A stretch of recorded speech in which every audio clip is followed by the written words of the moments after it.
Okay. L'homme a la dimension de roi, l'homme a la dimension animale, l'homme a la dimension enfant.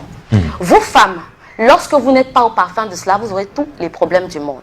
Oui. Alors prenons une dimension assez flagrante sur la société aujourd'hui, la dimension animale. Quand vous voyez un homme arriver à taper une femme, à lui donner des bleus, vous avez réveillé son instinct animal. Comment? Il vous parle, vous avez déjà dit jusqu'à Z. Parce qu'en réalité, vous n'obtiendrez rien d'un homme au travers de la violence. Je l'ai particulièrement expérimenté. Même si vous avez raison, vous n'obtiendrez jamais rien. Si vous en prenez la violence à dire que je vais te montrer que je connais, ce que je dis est vrai. Pourquoi tu ne veux pas faire? Non. À vous y prendre comme ça, on ne peut pas. Regardez un lion. Quand il vient et qu'on lui fait aussi, qu'on lui donne l'impression qu'on est à même de pouvoir lui rugir dessus également. Oui. Comment est-ce qu'il réagit? Il réagit par la défensive. Et scientifiquement parlant, l'homme est doté d'une hormone qui, lorsqu'elle est challengée, écoutez mesdames, quand vous faites la violence avec l'homme, il ne voit plus une femme devant lui. Hein. Il voit un homme. Et quand il voit un homme, c'est quoi? C'est le choc.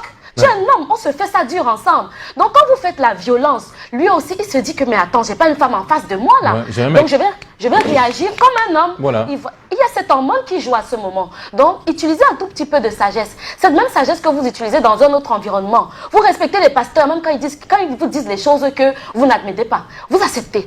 Votre patron en entreprise vous dit des choses qui ne vous arrangent pas. Mais vous vous soumettez, vous trouvez la méthode au travers de laquelle bien lui parler. Et c'est à votre mari que vous voulez. On devient la sapienne. De tel tort, c'est dramatique. Voilà. Alors, l'homme dans sa dimension de roi, il est avide de révérence.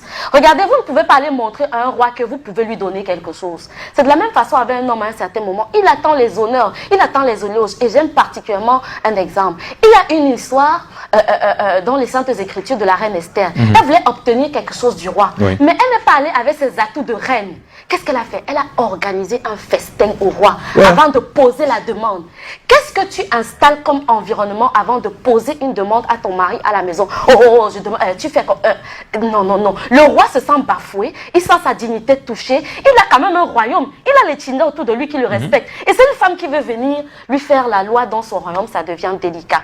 Et la dimension d'enfant de l'homme, effectivement, c'est ce petit garçon qui, lorsque vous lui refusez peut-être quelque chose, et qu'on lui a proposé ça ailleurs, il voulait tellement la chose, il va aller chercher ailleurs. Voilà. L'enfant, il faut le prendre.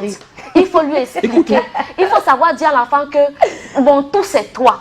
Et l'enfant, c'est ça en réalité. Un enfant vient vous demander un bonbon, vous lui dites, je te donne pas, sans explication. Une autre personne va venir lui dire que viens prendre le bonbon. Il va aller chercher ce bonbon-là. Voilà. Et une femme qui n'a pas la notion de savoir que pour un tel climat dans la maison, il faut que je pense que à ce niveau, c'est la dimension du roi, la dimension de l'animal. Donc voilà, il faut pouvoir manager ça. Et d'ailleurs, le thème du 8 mars nous rappelle le leadership. C'est ça le leadership féminin. Il faut pouvoir se dire que il y a ces trois dimensions. Il y a comment je m'y prends pour bien manager les choses, qu'il y ait un bon vivre social, etc. C'est important de le remettre. Les femmes qui veulent que leur mari change là, changez vous-même. Vous verrez qu'il va suivre le pas. Voilà. Un petit conseil, vous savez, quand on est déjà en couple, si vous êtes en couple ou que vous êtes déjà aussi marié, laissez-moi vous dire qu'il arrive des moments dans la vie de couple où il faut choisir avoir la paix plutôt que d'avoir raison. Qu'est-ce que vous voulez réellement? Vous voulez avoir raison ou bien vous voulez être heureuse en couple? Faites la part des choses et faites le bon choix. Voilà, le message est clair. En résumé, donc mesdames, des fois, le mari peut faire une bêtise, vous lui demandez pardon. C'est pas parce que vous êtes faible, mais parce que vous voulez la paix. Voilà.